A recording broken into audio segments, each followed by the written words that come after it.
हमारा मन एक समुद्र है जिसमें विचारों की लहरें उठती है, भावनाओं की धाराएं बहती है, तो कभी नकारात्मकता का तूफान भी आ जाता है। लेकिन क्या हम इस मन रूपी समुद्र को यूं ही बहने दें या फिर इसे मथें, इसे छाने और इसे शुद्ध करें?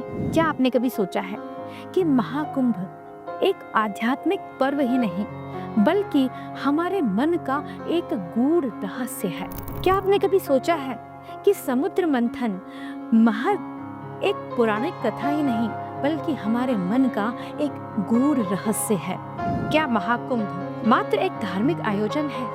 नहीं, बल्कि यहाँ हमारे जीवन की कोई गहरी सीख छिपी हुई है। साथियों, क्या आपने कभी सोचा है कि हमारी जिंदगी भी एक समुद्र की तरह ही है, जो कभी शांत तो कभी तूफानी होती है, जहां भावनाएं, इच्छाएं और विचार भी समाये हुए हैं। यहाँ सवाल यह उठता है कि क्या हमने कभी अपने इस जीवन रूपी समुद्र का मंथन किया है, या क्या हम अपने भीतर समाये हुए अमृत को या फिर विष को पहचानते हैं? पुरानी कथा कहती है कि बहुत समय पहले जब देवताओं और दानवों के बीच में शक्ति का संतुलन बिगड़ गया था, तब समुद्र मंथन की योजना बनाई गई।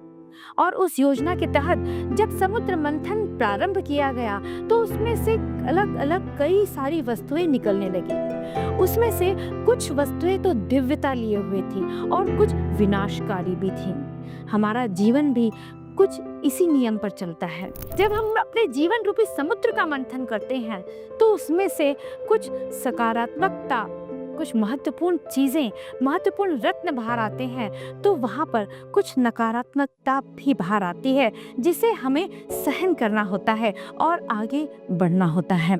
साथियों, महाकुंभ सिर्फ एक धार्मिक आयोजन या परंपरा नहीं है, बल्कि हमारे भीतर के गुण और दोषों का मंथन करने का एक शुभ अवसर भी है। तो इस आध्यात्मिक यात्रा में जब हम अपने मन रूपी समुद्र का मंथन करते हैं तो हमें 14 रत्न प्राप्त होते हैं। ठीक उसी तरह जिस तरह समुद्र मंथन के बाद में 14 रत्न प्राप्त हुए थे।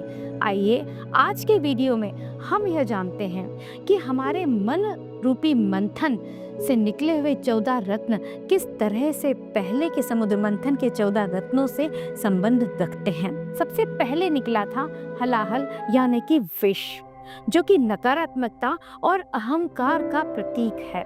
जब समुद्र मंथन किया गया तो सबसे पहले कालकूट विष निकला, जो इतना भयंकर था कि संपूर्ण विश्व का विनाश कर सकता था।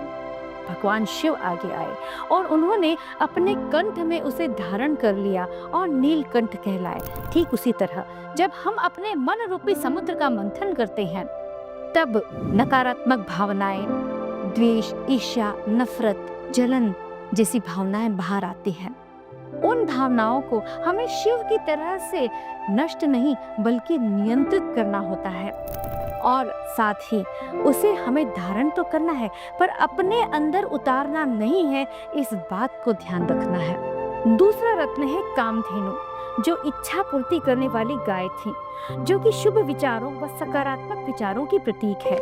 जब हम अपने मन के विकारों को पहचान लेते हैं तो हमारे भीतर शुभ संकल्पों यानी पॉजिटिव थॉट्स भी अपीयर होने लगते हैं, और यही हमारी इच्छाओं की पूर्ति करने की प्रथम सीढ़ी है। तीसरा रत्न है उच्छ्रवा। यह 7 मुख वाला दिव्य घोड़ा था, जो उच्च लक्ष्यों का प्रतीक है। जब हम अपने मन का मंथन करते हैं तो हमारे जीवन के असली उद्देश्य व उच्च लक्ष्यों का ज्ञान प्राप्त होता है, जो सफलता की ओर हमें लेकर जाता है, और इससे हम जीवन का हर युद्ध जीत सकते हैं। चौथा रत्न है ऐरावत हाथी। ऐरावत इंद्र का श्वेत हाथी था, जो कि मानसिक स्थिरता, शक्ति, संयम और धैर्य का प्रतीक है। आत्ममंथन से मेंटल स्टेबिलिटी का रत्न हमें प्राप्त होता है, जो जीवन में बैलेंस रखना सिखाता है। 5वां रत्न है कौस्तुभ मणि। विष्णु को प्राप्त यह मणि आत्मज्ञान और शुद्ध चेतना का प्रतीक है। आत्म मंथन से हम अपनी वास्तविक प्रकृति और स्वरूप को समझ पाते हैं। वह अज्ञानता से मुक्त हो जाते हैं, जो किसी बहुमूल्य रत्न से तो कम नहीं है। छठा रत्न है कल्प वृक्ष, जो इच्छाओं की पूर्ति करने वाला वृक्ष है तथा संकल्प शक्ति व आत्म नियंत्रण का प्रतीक भी। जब हम अपने विचारों को नियंत्रित करना सीख जाते हैं तो हमारी संकल्प शक्ति इतनी मजबूत हो जाती है कि हम अपने जीवन में कुछ भी प्राप्त कर सकते हैं। सातवां रत्न है अप्सरा रंभा।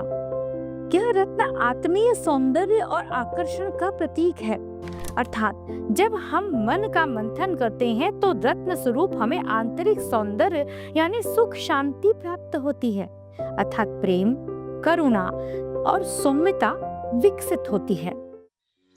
आठवां रत्न है पांचजन्य शंख। यह सकारात्मकता की ध्वनि और ऊर्जा है। यह ध्वनि दिव्यता का प्रतीक भी है। जब हम अपनी चेतना को शुद्ध कर लेते हैं तो हमारे शब्द भी पवित्र हो जाते हैं, जिससे हम में सकारात्मक ऊर्जा का संचार भी होता है। नवा रत्न है लक्ष्मी, जो समृद्धि और संतोष का प्रतीक है। मन का मंथन हमें सच्ची समृद्धि का धन ही नहीं बल्कि मानसिक संतोष भी देता है और संतुष्टि भी। जब हम अपने भीतर की समृद्धि को पहचान लेते हैं तो बाहरी वस्तु की आवश्यकता फिर नहीं होती। 10वां रत्न है वारुणी। वारुणी एक मदिरा है जिसे असुरों ने ग्रहण किया था। यह रत्न हमें अपनी इच्छाओं पर नियंत्रण करने का संदेश देता है। मन की असंयमित इच्छाएं हमें भटका सकती हैं, लेकिन आत्म संयम व सही दिशा में ध्यान केंद्रित करना ही सच्ची सफलता देता है। 11वां रत्न है पारिजात, जिसमें दिव्यता व आध्यात्मिक ऊर्जा है। पारिजात एक दिव्य वृक्ष था जो स्वर्गीय ऊर्जा का प्रतीक है। जब हम आध्यात्मिक उन्नति करते हैं तो हमारा जीवन भी पारिजात पुष्प की तरह सुगंधित और दिव्य हो जाता है। 12वां है चंद्रमा, जो मानसिक शांति का प्रतीक है। यह रत्न शिव जी के मस्तक पर सुशोभित हुआ।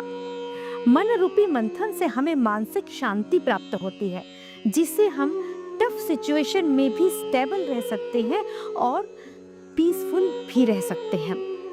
13वां रत्न है धन्वंतरी। धन्वंतरी देवता को चिकित्सा और आयुर्वेद का ज्ञान था। वे देवताओं के चिकित्सक थे। जब हम मानसिक रूप से शांत व संतुलित हो जाते हैं तो तन मन दोनों स्वस्थ रहते हैं। और 14वां और सबसे महत्वपूर्ण रत्न है अमृत, जो आत्म साक्षात्कार व मोक्ष का प्रतीक है। अमृत अमरत्व का प्रतीक है, जिसे देवता और राक्षस दोनों ही पाना चाहते थे।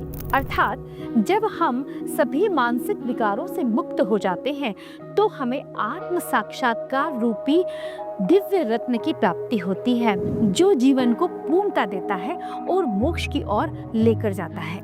साथियों, समुद्र मंथन से विष भी निकला और अमृत भी। अब यह तो हमारे ऊपर निर्भर करता है कि हम क्या अपनाना चाहते हैं और किसे अपने जीवन में लेकर आना चाहते हैं।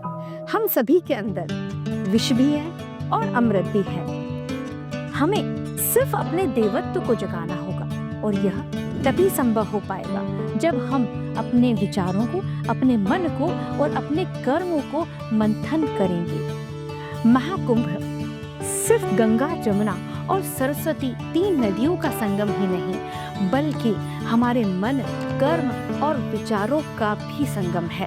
जब ये तीनों शुद्ध हो जाते हैं तब ही हमारे जीवन में असली शांति आती है। तो आइए अपने मन रूपी समुद्र का मंथन करें और अपने भीतर छुपे हुए अमृत को खोजें। साथियों, आज का ये वीडियो आपको कैसा लगा? यदि आपको पसंद आया है तो अधिक से अधिक लोगों तक इसे शेयर करें। आप सभी को महाकुंभ 2025 की बहुत सारी शुभकामनाएं।